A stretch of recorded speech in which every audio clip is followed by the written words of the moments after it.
What's going on, guys? My name is MrHurriicane, and welcome to MLB 13 The Show Diamond Dynasty. When I got this game yesterday, I wanted to try this mode out. I had never played it before in MLB 12, so I wanted to try it this year, and it is a lot of fun. I'll say that right off the bat. If you don't know much about Diamond Dynasty, basically, you have your own team. It's like Ultimate Team in other games, but it's different. You get to customize your uniforms and your logo and every little aspect of your team. Here I am trying to make my cheap ripoff of the Miami Marlins logo. I did not actually go with this logo. I made a pretty good one later, I think, and I didn't like the way it looked here, so I wanted to completely redo it. But, basically, in Diamond Dynasty, here is a list of my roster right here, and you might not recognize any of these players because, well, they're not real. They're Dynasty players that you can train and customize and make your own as you build your team and take on other people online or computerized teams, and it's a lot of fun. I got into it yesterday, and I put a few hours, actually, into customizing my team and building my roster, and I had a lot of fun. I did buy a pack, and then I noticed here in my card management I already had some MLB players, so I'm like, oh, Cole Hamels, I already have a starting pitcher there as my ace. So here I was starting my lineup, or setting it, and I had like Tony Gwynn Jr., Alex Rios, and Alex Gordon. I got lucky in a pack, and I got like an entire outfield, so I put those guys in my starting lineup, but the rest of the lineup was basically Dynasty players, and then I also had Brandon Inge that I put in at third base, but I was really excited when I got into this, and I realized how much depth there was to Diamond Dynasty, and how I could customize my logo and all my gear. Now here is a little speed art, I guess you could call it, of me going through and customizing the real, well, not real, but it's my Minnesota Massacre logo. Now, I'm not sure if this series is going to become part of like a main series on my channel.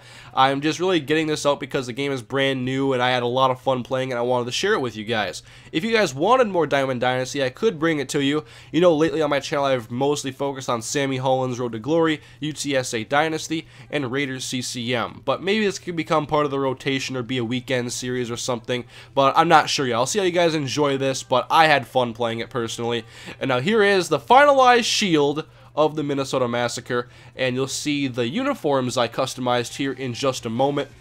So we go from that poor logo, that's the ripoff of the Marlins, to my shield with the same font, but there wasn't much options for fonts, so I had to choose that one. It was the only one that even looked cool or non-generic, and I customized my uniforms. I like these a lot. I spent some good time making a set I liked here, and if you can tell, I really like the Sammy Holland's high school uniforms I made there, and I carried over basically the same colors into my Diamond Dynasty here on MLB 13 The Show. So I wanted to get into a game, and I couldn't get into an online head-to-head game against a person, so I just decided to play against the computer on veteran difficulty just to get my feet wet a little bit, get used to the mode, and so I'm playing against the Minnesota Twins at some spring training field.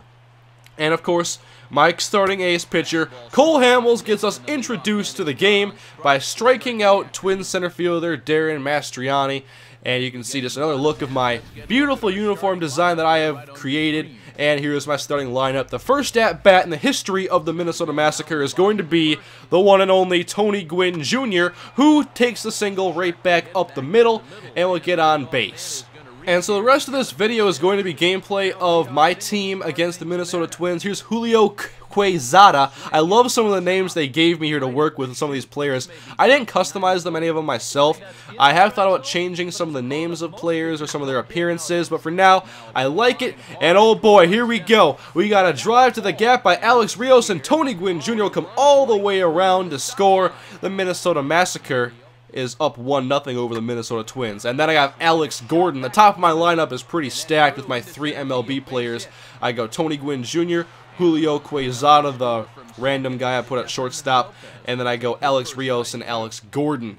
And obviously the game is brand new. I just wanted to get a feel for it, and I got in a groove early. I hit another gapper over here, and that's a lame attempt to get into the baseball. So that's going to end up being a triple. Another run scores, and the massacre has begun. There's the triple by, I forget who, and now, here is the all-star of this team. In the thumbnail of this video, you're probably really confused. Who is this grandpa with the blonde beard? His name is Chet Vick. I didn't customize this, folks. I can't make this stuff up. It's Chet Vick. He's got the blonde beard with black sideburns. Looks like he's 80 years old. And he gets the RBI in his first plate appearance. What a guy, Chet Vick. 4-0 now as we're in the top of the second inning, and I'm just dealing some really mean pitches. There's Justin Morneau just staring at a backwards K, and we're going to go again. Cole Hamels, oh, that cutter is nasty. That's not even fair. Cole Hamels is good. I have no idea how I got him on my team, but Cole Hamels and I got acquainted here very early, and now here is the range of Tony Gwynn Jr. I honestly thought that was going to be a double or a triple or a ground rule double, but he caught up to it no problem. And now, here is the first home run. Alex Gordon hits this one in right center, out of the park for a home run, and the Twins have no idea what hit them. So, with Diamond Dynasty, I know you get these MLB players like the ones I have, but they only have like 10 games of availability. And plus, first off, the presentation looks awesome with my logo and how they implement that. That's beautiful. And then Chet Vick strikes out, but it's okay because he's like 90 years old. And back to what I was talking about before, I don't think you can renew the contracts and keep around players for longer than they're available. That's the one downfall right now, because what if I build Chet Vick into an all-star 90-year-old 5-tool super god at baseball, and then I have to stop using him after like 35, 40 games. That's going to kind of be disheartening, but you always have the new wave of players coming in after that, I guess. But I don't know, that's kind of the downfall, I think, but maybe it'll be okay. I haven't really decided what I want to do with this mode completely. It was a lot of fun. I've played a little bit more. I want to get more content on my channel of this, and especially if you guys enjoy it. I do 3 main series right now, and they're all football. I've kind of been known for being a football channel, but I do some other things. I've done 1 baseball series in the past, which was my Flash Jackson Road to the Show, which I kind of ended nonchalantly last year just by kind of not posting anymore. I kind of lost interest in playing it, and I was really bad at it, partly because I was so stubborn with my gameplay. I was playing veteran difficulty for hitting, and I wouldn't turn it down even though I wasn't good at it at all. And here's Chet Vick again, and this time a single through the left side. Trevor Plouffe can't reach out and snag it, so Chet Vick has his first career hit. Look at his face! Look at that face! Oh my goodness! Oh man! So I had to kind of collect myself after seeing Chet Vick and his blonde beard and the black sideburns. There's this creature that was placed upon my Diamond Dynasty team, and I really like this game so far, and I'm enjoying Diamond Dynasty. I've gone through and I've played more games, and I want to play more. So if you guys want to see more Diamond Dynasty, leave likes, comments, all that stuff lets me know you want to see more, and I can definitely bring more. Maybe I'm trying to find a good rotation for series on my channel. I've been doing a lot of UTSA, Raiders, and Sammy Hollins, like I said before. Now, on the weekends, I like to do off-topic things, and I basically just do random things on the weekends, and so maybe Diamond Dynasty could become like a series I only do on the weekends or something. But just let me know what you guys think in the comment section. Feedback will play a big factor in this, but if you haven't noticed in the gameplay now, things are starting to get a little interesting in the top of the 8th inning. There's a single through the middle, 1 run will score, runner holds up at third base, and so now we have the ever so dangerous number 9 hitter, Pedro Florimon, as he is the tying run at bat now after we're up 7-1. How does he go opposite field for a gapper? That's going to clear the bases as the runners go around third base, and Florimon is in with a double, and we're about to blow this game and give Cole Hamels a no decision. And so Lamont Ledbetter on the 0-2 pitch, and he's got Cleat Thomas looking. That's a strikeout. That'll be 2 outs.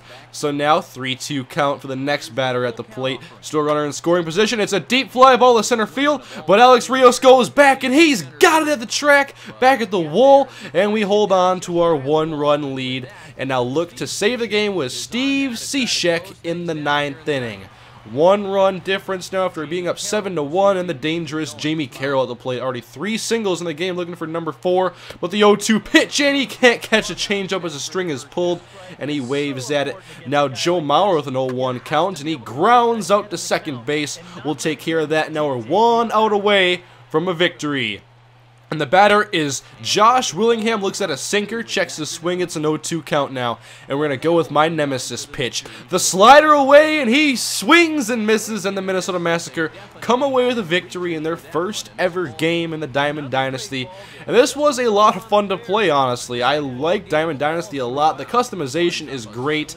and I think I'm going to really like this mode if I get into it more. But player of the game is Alex Gordon. He went yard once for us, and I get 6 million budget coins for that victory. So anyways, guys, that is my introduction to Diamond Dynasty. I could bring more if you guys want to see it, but just let me know, and thank you for watching. I'll see you guys later. Have a great day.